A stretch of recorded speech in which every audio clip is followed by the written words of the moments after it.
मित्रों, हम ये सभी जानते हैं कि भगवान विष्णु और भगवान शिव एक दूसरे के परम भक्त हैं। और जब जब भगवान विष्णु ने संसार से पाप का विनाश करने के लिए धरती पर जन्म लिया, तब महादेव ने भी किसी न किसी तरह से उनकी सहायता की है। लेकिन क्या आप ये जानते हैं कि विष्णु जी ने भगवान शिव की माता सती के शरीर को 52 टुकड़ों में क्यों काट दिया था?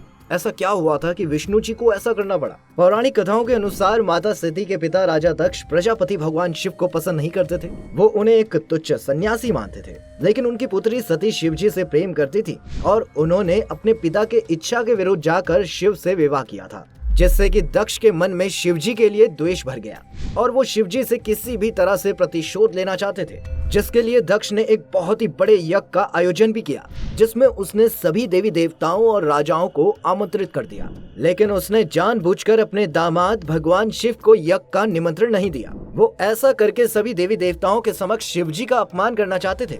जब माता सती को अपने पिता से यज्ञ का निमंत्रण नहीं मिला तो वो बहुत क्रोधित हो गई और अपने पिता के घर जाने के लिए कैलाश से निकल पड़ी। तब उन्हें शिवजी ने रोकने का काफी प्रयास किया, लेकिन क्रोध के अग्नि में जल रही माता सती ने शिवजी की कोई बात नहीं सुनी और कैलाश पर्वत से अकेले ही अपने पिता के घर जा पहुंची। यज्ञ स्थल पर पहुंचकर माता सती ने अपने पिता से भगवान शिव को यज्ञ में ना बुलाने का कारण पूछा।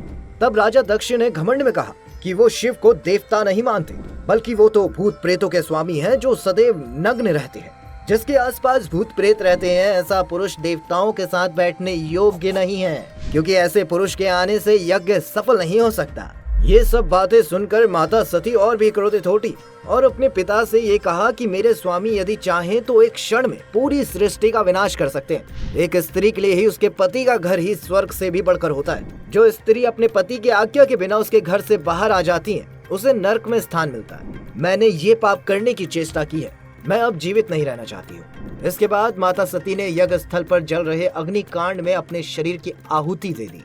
वहीं जब इसकी जानकारी महादेव को मिली तो वो बहुत ज्यादा क्रोधित हो गए और उन्होंने अपनी तीसरी आंख खोल दी, जिससे वीरभद्र प्रकट हुए।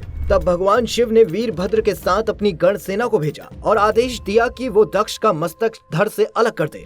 जिसके बाद वीरभद्र गण सेना के साथ यज्ञ स्थल पर पहुंचे और महादेव के आदेश के अनुसार दक्ष का मस्तक धड़ से अलग कर दिया और दक्ष के धड़ को अग्नि कुंड में डाल दिया, साथ ही यज्ञ स्थल को भी नष्ट कर दिया। लेकिन पत्नी के वियोग ने भगवान शिव को इतना बेचैन कर दिया था कि वो माता सती के शव को अपने कंधे पर लेकर 10 दिशाओं में लेकर घूमकर तांडव करने लगे।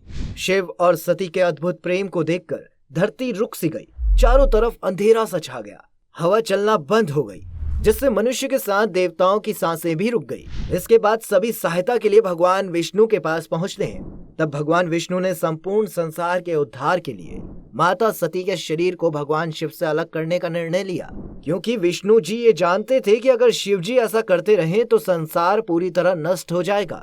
इसके बाद उन्होंने अपने सुदर्शन चक्र से माता सती के शरीर को 52 टुकड़ों में काट दिया। मान्यता है कि जहाँ जहाँ माता सती के शरीर के अंग गिरे, उन स्थानों पर शक्ति पीठों का निर्माण हुआ और इसका वर्णन देवी भागवत पुराण में भी मिलता है। दोस्तों मित्रों, इसमें से कई शक्तिपीठ बहुत ज्यादा प्रसिद्ध हैं, जिनमें से सबसे पहला नाम आता है वाराणसी में गंगा नदी के तट पर बने मणिकर्णिका घाट का।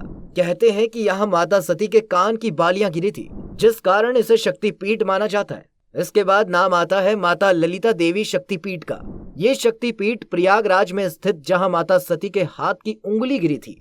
तीसरा है उमा शक्तिपीठ, ये वृंदावन स्थित है। यहाँ माता सती को माँ कात्यायनी के रूप में पूजा जाता है, इसीलिए इसे कात्यायनी शक्तिपीठ के नाम से भी जाना जाता है। मान्यता है कि यहाँ माता के बाल और चूड़ामणि गिरे थे।